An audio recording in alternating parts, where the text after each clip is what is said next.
All right, let's talk about how to wrap up your page. Annie's checked it, you've fixed everything.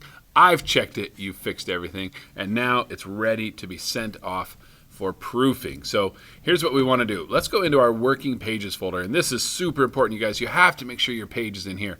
If your page is still hanging out in the student practice folders or whatever, that's not going to work. Your actual page needs to be here in working pages. And I have another video on how to do that you can watch if you need to know how to do that. So let's go to working pages. And let's look in page 10 and 11.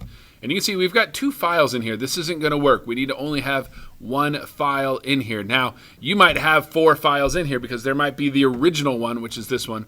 Then you might have one for Violet and one for Jenna and one for Carson that they've all been working on, and then you've combined them all together.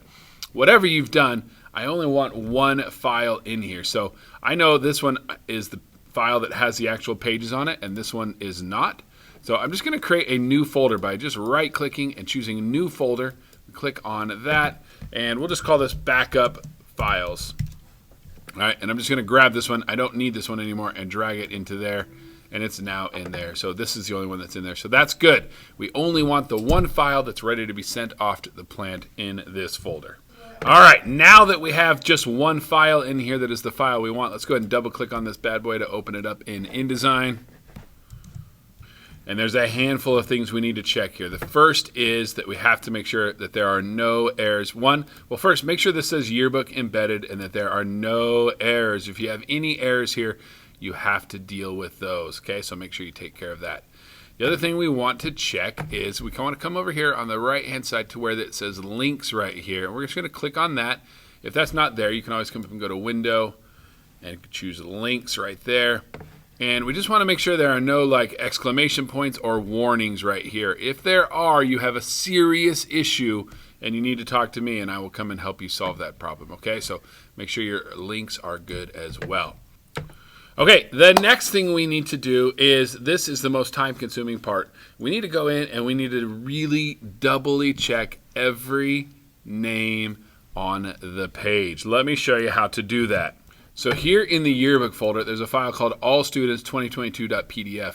This is not the most efficient way to do it, but it will work for now. I'll work on getting an Excel sheet that just lists all students. The reason why this is not great is because it's sorted by grade. So let's open this up. And you can see this is just freshmen. And then we scroll way down, and here are still freshmen. Here are the sophomores. And so it's a little bit hard to find them. But for now, until I can get that Excel sheet, you're going to have to go through and you're going to have to check every name. You're going to find Esther Edrington is a 9th grader, so you're going to come in here to the 9th graders. You're going to find Edrington, and you're going to make sure that her name is spelled correctly. And we're going to do this for every student on the page, because having your name misspelled in the yearbook is really sucks, is what it does. It really sucks. I was going to say it's really awkward, but it's worse than that. So Esther is E-S-T-H-E-R, E-S-T-H-E-R, Edrington, E-D-R-I-N-G. Okay, good job. She is good to go. So we're going to go through and make sure every name is spelled correctly, including teachers. They won't care as much if their name is misspelled, but they will care. So that is the next thing you need to do. Once you've done that, we're ready for our last thing, and that's a spell check. Now, make sure you don't have any boxes selected or any text selected when you do your spell check, because sometimes it will want to just spell check that box. So I'm going to just grab my selection tool, and I'm going to make sure I click on nothing. Probably turn off the preview by pressing W on my keyboard. And I just want to make sure nothing is selected here, which it's not because I just clicked over here. Now I'm just going to press Command-I to do a spell check. And here's the deal. There's all this weird text down at the bottom. InDesign wants to spell check all that. I'm just going to skip all this stuff until it starts coming to my actual page. So, whoops, I actually just skipped one. But okay, so you'll notice it's suggesting a name is misspelled. Well, we've already checked the names. Those are good. So what I would do is I would just hit ignore all. Liliana might be on this page more than once, and so it would make sense just to ignore every spelling of Liliana because I've already checked and I know her name is spelled correctly. So there you go. It's picking up all kinds of last names. Here it goes saying intro. And her quote says intro to art and so we're okay with that. We're going to just skip that or ignore it. Maybe let's not ignore it. Let's only ignore names and let's skip anything else. Okay. Abigail Ferguson, ignore. That looks good to me. Alondra, ignore. Ron Hale, ignore. Now, it's suggesting this because it's like, hey, this is the start of a sentence or the start of new text, and you didn't capitalize it. We're going to skip that because we did that on purpose. That's going to happen a lot. There's a name, so we'll ignore that. Ignore the name. Edringtons, ignore because that's just a name. Let's see. So now it's saying take. That must be, there it is right there again. So we'll skip. Skip under. This page is looking pretty good. I don't know if we're going to find any spelling mistakes. That's awesome. Let's just keep skipping because right now, let's see. Where is it highlighted? Okay, right there. Yep. So we'll skip that. Let's skip that.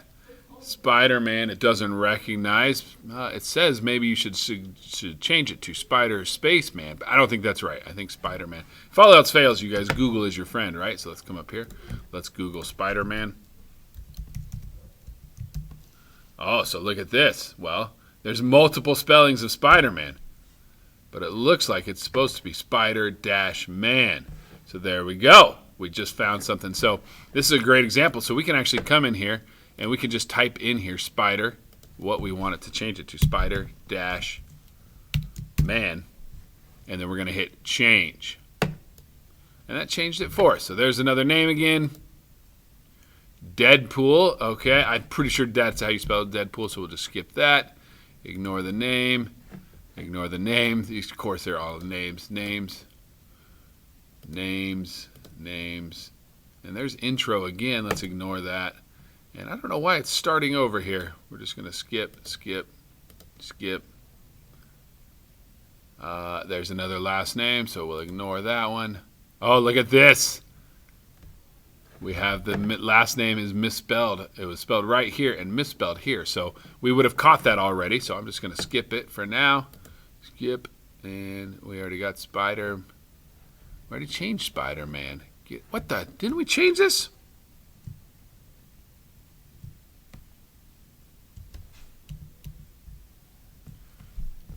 Oh, I see what's going on here. This text box is somehow was in here twice. There was text on top of text. Look at this.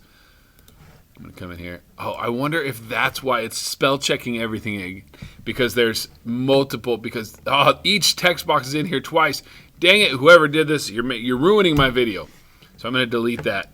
And there we go. So I just clicked on it and deleted it. Let's zoom back out. And that's why it kept wanting to recheck everything we had already checked, because whoever made this page put text boxes on top of text boxes, and if you line them up perfectly, you won't see them. All right, so we are done spell checking. Awesome. Sorry, that took longer than expected. Let's do one last thing because I'm seeing some hyphens in here. We don't want any hyphens on our pages, so what I would do in this situation is, first of all, get my zoom game on point here.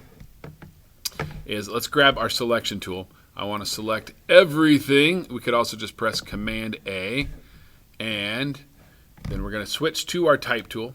We're going to click on this dude right here, and we're going to uncheck hyphenate, and that will unhyphenate any hyphenation. Now we got to be careful here, because now look, that made this text box too long, and you can see we have an error here. So we'll just fix that by just making this text box a little bit bigger. And there we go. We are done. We have spell checked the page. We're good to go. Everything is set, and we are ready to package this page. And when you get there, that is when I want you to get me involved. So I will help you in person with that last process, and we'll do it together. All right, that's it.